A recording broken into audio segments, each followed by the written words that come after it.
ओम साई राम साई राम साई मंदिर में आपका स्वागत है। साईं बाबा के परम आशीर्वाद से आपके सम्मुख लेकर आए हैं हिंदी भाषा में साईं सचरित्र। हम आशा करते हैं कि बाबा की दया दृष्टि हम सभी पर बनी रहे और उनका स्नेह हम सबको प्राप्त होता रहे। ओम साई राम साई राम। अध्याय 37 चावड़ी समारोह। इस अध्याय में हम कुछ वेदांतिक विषयों पर प्रारंभिक दृष्टि से समालोचना कर चावड़ी के भव्य समारोह का वर्णन करेंगे। प्रारंभ। धन्य है श्री साईं, जिनका जैसा जीवन था वैसा ही अवर्णीय लीला विलास और अद्भुत क्रियाओं से पूर्ण नृत्य के कार्यक्रम भी। कभी तो वे समस्त सांसारिक कार्यों से अलिप्त रहकर कर्म कांडी से प्रतीत होते और कभी ब्रह्मानंद और आत्मज्ञान में निगम्न रहा करते थे। कभी वे अपने कार्य करते हुए भी उनसे असंबद्ध रहते थे। यद्यपि कभी कभी वे पूर्ण निष्क्रिय प्रतीत होते, तथापि वे आलसी नहीं थे। प्रशांत महासागर की तरह सदैव जागरूक रहकर भी वे गंभीर, प्रशांत और स्थिर दिखाई देते थे। उनकी प्रकृति का वर्णन तो सामर्थ्य से परे है। यह तो सर्वविदित है कि वे बाल ब्रह्मचारी थे। वे सदैव पुरुषों को भ्राता तथा स्त्रियों को माता या बहन सरस ही समझा करते थे। उनकी संगति द्वारा हमें जिस अनुपम ज्ञान की उपलब्धि हुई है, उसकी विस्मृति मृत्यु पर्यंत न होने पाए, ऐसी उनके श्री चरणों में हमारी विनम्र प्रार्थना है। हम समस्त भूतों में ईश्वर का ही दर्शन करें और नाम स्मरण की रसानुभूति करते हुए हम उनके मोह विनाशक चरणों की अनन्य भाव से सेवा करते रहें, यही हमारी आकांक्षा है। हेमांड पंत ने अपने दृष्टिकोण द्वारा आवश्यकता अनुसार वेदांत का विवरण देकर चावड़ी के समारोह का वर्णन निम्न प्रकार किया है। चावड़ी का समारोह। बाबा के शयनागार का वर्णन पहले ही हो चुका है। वे एक दिन मस्जिद में और दूसरे दिन चावड़ी में विश्राम किया करते थे और यह कार्यक्रम उनकी समाधि महासमाधि पर्यंत चालू रहा। भक्तों ने चावड़ी में नियमित रूप से उनका पूजन अर्चन 10 दिसंबर सन 1909 से आरंभ कर दिया था। अब उनके चरणाम्बुजों का ध्यान कर हम चावड़ी के समारोह का वर्णन करेंगे। इतना मनमोहक दृश्य था कि देखने वाले ठिठक ठिठक कर रह जाते थे और अपनी सुध बुध भूल यही आकांक्षा करते थे कि यह दृश्य कभी हमारी आंखों से बोझल ना हो। जब चावड़ी में विश्राम करने की उनके नियमित रात्रि आती तो उस रात्रि को भक्तों का अपार जन समुदाय मस्जिद के सभा मंडप में एकत्रित होकर घंटों तक भजन किया करता था।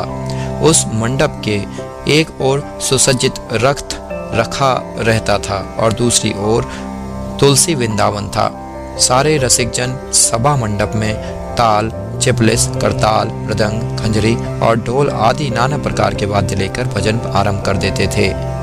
इन सभी भजनांदी भक्तों को चुंबक के समान आकर्षित करने वाले तो श्री साईं बाबा ही थे।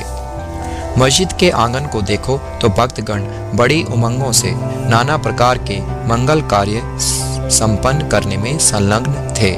कोई तोरण बांधकर दीपक जला रहे थे तो कोई पालकी और रथ का श्रृंगार कर निशान आदि हाथों में लिए हुए थे। कहीं कहीं श्री साईं बाबा की जय जयकार से आकाश मंडल गुंजायमान हो रहा था। दीपों के प्रकाश से जगमगाती मस्जिद ऐसे प्रतीत हो रही थी मानो आज मंगल लायनी दीपावली स्वयं शिरडी में आकर विराजित हो गई हो।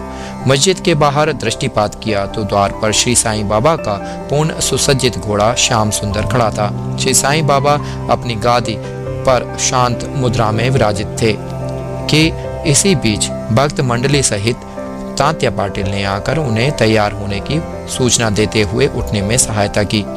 घनिष्ठ संबंध होने के कारण तात्या पाटिल उन्हें मामा कहकर संबोधित किया करते थे। बाबा सदैव की भांति अपनी वही कफनी पहनकर बगल में सटका दबाकर चिलम और तंबाकू साथ लेकर कंधे पर एक कपड़ा डालकर चलने को तैयार हो गए।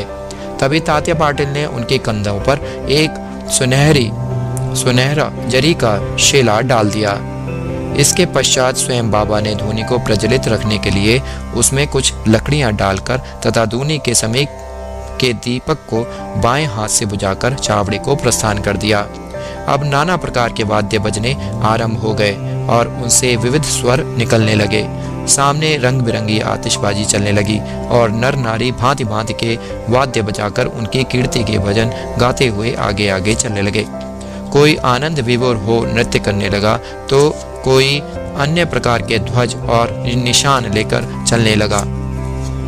जैसे ही बाबा ने मस्जिद की सीढ़ी पर अपने चरण रखे, वैसे ही भालदार ने ललकार कर उनके प्रस्थान की सूचना दी।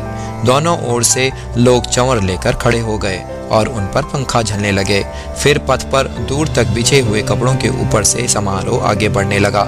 तात्या पाटिल उनका बायां तथा महालसापति दायां हाथ पकड़कर तथा बाबू साहब जोग उनके पीछे छत्र लेकर चलने लगे। इनके आगे आगे पूर्ण सुसज्जित अश्व श्याम सुंदर चल रहा था और उसके पीछे भजन मंडली तथा भक्तों का समूह वाद्यों की ध्वनि के संग हरि और साईं की ध्वनि, जिससे आकाश गूंज रहा था, उच्चारित करते हुए चल रहा था। अब समारोह चावड़ी के कोने पर पहुंचा और सारा जन समुदाय अत्यंत आनंदित और प्रफुल्लित दिखाई देने पड़ा। अब जब कोने पर पहुंचकर बाबा चावड़ी के सामने खड़े हो गए, उस समय उनके मुखमंडल की दिव्य प्रभा बड़ी अनोखी थी। ऐसा प्रतीत होता था मानो अरुणोदय के समय बाल रवि क्षितिज पर उदित हो रहा हो। उत्तराभिमुख होकर वे एक ऐसी मुद्रा में खड़े हो गए जैसे कोई किसी के आगमन की प्रतीक्षा कर रहा हो। वाद्य पूर्ववत ही बजते रहे और वे अपना दाहिना हाथ थोड़ी देर ऊपर नीचे उठाते रहे। वादक बड़े जोरों से वाद्य बजाने लगे और इसी समय काका साहिब दीक्षित गुलाल की वर्षा करने लगे। बाबा के मुखमंडल पर रक्तिम आभा जगमगाने लगी और सब लोग तृप्त हृदय होकर उस रस माधुरी का आस्वादन करने लगे। इस मनमोहक दृश्य और अवसर का वर्णन शब्दों में करने में लेखनी असमर्थ है। भाव विभोर होकर भक्त मालसापति तो नृत्य करने लगे, परंतु बाबा की अभंग एकाग्रता देखकर सब भक्तों को महान आश्चर्य होने लगा। एक हाथ में लालटेन लिए तात्या पाटिल बाबा के बाईं और आभूषण लिए मालसापति दाहिनी ओर चले। देखो तो कैसा सुंदर समारोह की शोभा तथा भक्ति का दर्शन हो रहा है। इस दृश्य की झांकी पाने के लिए ही सहस्त्रों नर नारी, क्या अमीर और क्या फकीर, सभी वहां एकत्रित थे। अब बाबा मंद मंद गति से आगे बढ़ने लगे और चारों ओर प्रसन्नता का वातावरण दिखाई पड़ने लगा। संपूर्ण वायुमंडल भी खुशी से झूम उठा और इस प्रकार समारोह चावड़ी पहुंचा। अब वैसा दृश्य भविष्य में कोई ना देख सकेगा। अब तो केवल उनकी याद करके आंखों के सम्मुख उस मनोरम अतीत की कल्पना से ही अपने हृदय की प्यास शांत करनी पड़ेगी। चावड़ी की सजावट भी अति उत्तम प्रकार से की गई थी। उत्तम चांदनी, शीशे और भांति भांति के हांडी लालटेन यानी गैस बत्ती लगे हुए थे। चावड़ी पहुंचने पर तात्या पाटिल आगे बढ़े और आसन बिछाकर तकिए के सहारे उन्होंने बाबा को बिठाया। फिर उन्होंने एक बढ़िया अंगरखा पहनाया और भक्तों ने नाना प्रकार से उनकी पूजा की। उन्हें स्वर्ण मुकुट धारण कराया तथा फूलों और जवाहरों की मालाएं उनके गले में पहनाई। फिर ललाट पर कस्तूरी का वैष्णवी तिलक तथा मध्य में बिंदी लगाकर दीर्घ काल तक उनकी ओर अल्पक निहारते रहे। उनके सिर का कपड़ा बदल दिया गया और उसे ऊपर ही उठाए रहे, क्योंकि सभी शंकित थे कि कहीं वे उसे फेंक ना दें। परंतु बाबा तो अंतर्यामी थे और उन्होंने भक्तों को उनकी इच्छा अनुसार ही पूजन करने दिया। इन आभूषणों से सुसज्जित होने के उपरांत तो उनकी शोभा अवर्णनीय थी। नाना साहेब निमोणकर ने एक सुंदर वृत्ताकार छत्र लगाया जिसके केंद्र में एक छड़ी लगी हुई थी। बापू साहेब जोग ने चांदी की एक सुंदर थाली में पाद प्रक्षालन किया तथा अर्घ्य देने के पश्चात उत्तम विधि से उनका पूजा अर्चन किया और उनके हाथों में चंदन लगाकर पान का बीड़ा दिया। उन्हें आसन पर बिठाया गया। फिर तात्या पाटिल तथा अन्य सब भक्तगण उनके श्री चरणों पर अपने अपने शीश झुकाकर प्रणाम करने लगे। तब वे तकिए के सहारे बैठ गए। तब भक्तगण दोनों ओर से चंवर और पंखे झलने लगे। श्यामा ने चिलम तैयार कर तात्या पाटिल को दी। उन्होंने एक फूंक लगाकर चिलम प्रज्वलित की और उसे बाबा को पीने को दी। उनके चिलम पी लेने के पश्चात फिर वह भगत मालसापति को तथा बाद में सब भक्तों को दी गई। धन्य है वह निर्जीव चलम, कितना महान तप है उसका, जिसने कुम्हार द्वारा पहले चक्र पर घुमाने धूप में सुखाने, फिर अग्नि में तपाने जैसे अनेक संस्कार पाए। तब कहीं उसे बाबा के कर स्पर्श तथा चुम्बन का सौभाग्य प्राप्त हुआ। जब यह सब कार्य समाप्त हो गया, तब भक्तगण ने बाबा को फूल मालाओं से लाद दिया और सुगंधित फूलों के गुलदस्ते उन्हें भेंट किए। बाबा तो वैराग्य के पूर्ण अवतार थे। वे उन हीरे जवाहरात व फूलों के हारों तथा इस प्रकार की सजधज में कब रुचि लेने वाले थे, परंतु भक्तों के सच्चे प्रेमवश ही उनके इच्छानुसार पूजन करने में उन्होंने कोई आपत्ति न की। अंत में मांगलिक स्वर में वाद्य बजने लगे और बापू साहेब जोग ने बाबा की यथाविधि आरती की।